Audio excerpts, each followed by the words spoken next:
अमरावतीमध्ये बच्चू कडूंनी मैदानाच्या भूमिकेवरून माघार घेतलेली आहे। अमरावतीमध्ये दंगल घडू नये म्हणून आपण माघार घेत असल्याचं बच्चू कडूंनी म्हटलंय। तर भाजपची संस्कृती राणांनी बिघडवली असा हल्लाबोल सुद्धा बच्चू कडूंनी केला आहे। गृहमंत्रीच कायदा मोडतात असा आरोप बच्चू कडूंनी गृहमंत्री अमित शहांवर केलाय। अमरावतीमध्ये दररोज 2-3 कोटींचे जुगार होतात असा आरोप सुद्धा बच्चू कडूंनी केला। तर खरी लढाई सुरू आहे, जनता आम्हाला न्याय देईल असा विश्वासही बच्चू कडूंनी व्यक्त केला आहे। काही विनाकारण आमच्यावर दुसरे आरोप लावल्यापेक्षा आणि निवडणुकीत ते काही करू शकतात। मग तर अजूनही भीती आहे का 26 तारखेला किंवा आता उद्या परवा काही एखादी मुस्लिम आणि हिंदूची दंगल घडू शकते आणि अशा खालच्या पातळीवर येऊन निवडणूक जिंकण्याची त्यांची सवय आहे आणि म्हणून आम्ही 2 पावलं कार्यकर्त्यांनी म्हटलं की आपण मागे घेतलं पाहिजे। कायदा तोडला आहे, गृहमंत्र्यांना तोडलेला आहे कायदा।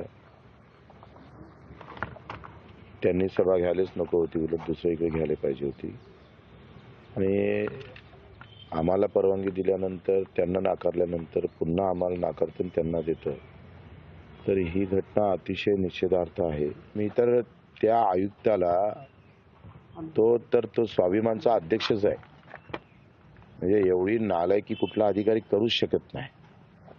23 तारखेला 23-24 आम्हाला परवानगी भेटली आणि 23 तारखेला 7 वाजता सांगता का आता तुम्हाला परवानगी नाही आहे। म्हणजे उद्याचा आमचा एवढा मोठा कार्यक्रम तुम्ही व्यवस्थित दाबण्याचा प्रयत्न केला, व्यवस्थित आमचा प्रचार थांबवला, पण कायदा त्यांच्या हाती आहे। असं जर होत गेलं तर मग निवडणूक ठेवल्या कशाला मराला? काय गरज आहे? दाबा ना तुम्ही मशीन स्वतःच जाऊन बटन, त्या आयुक्तांनाच बटन दाबा मला पोलिसांकडून। एवढी नालायकी तो कलेक्टर आहे का नाही, त्याला लाज लज्जा राहिली का नाही राहिली? असे जर वागत असेल, हे निवडणूक आहे म्हणून थांबलोय, नाही तर आमचा मूळ सभा थांबायचा नाही आहे आणि थांबणार पण नाही आहे। त्यांना सगळ्यांना आडवं घेऊ आम्ही। तर ही प्रतिक्रिया बच्चू कडूंनी सकाळी माध्यमांशी बोलताना दिलेली होती आणि त्यानंतर बच्चू कडू यांच्याशी सविस्तर बातचीत केली आहे आपले प्रतिनिधी सूरज दहात यांनी। अमरावती सायन्स कोर मैदानावर पुन्हा एकदा राणा दाम्पत्य वर्सेस बच्चू कडू संघर्ष पेटलेला आहे। काल जर पाहिलं तर अमरावतीचं सायन्स कोर मैदान ऐनवेळी रात्रीच्या 7 वाजता बच्चू कडूंच्या ताब्यातून घेऊन रवी राणांच्या सभेसाठी म्हणजे नवनीत राणांच्या सभेसाठी देण्यात आलेलं आहे। आज जर पाहिलं तर मोठं शक्ती प्रदर्शन करत आमदार बच्चू कडू जे आहे, जे दिनेश भाऊ यांच्या प्रचारार्थ मोठी सभा घेणार आहे, मोठी रॅली काढणार आहे। त्या संपूर्ण संदर्भाने आपल्यासोबत बोलण्यासाठी आमदार बच्चू कडू आहे। तू काय सांगणार, आजचं काय नियोजन आहे?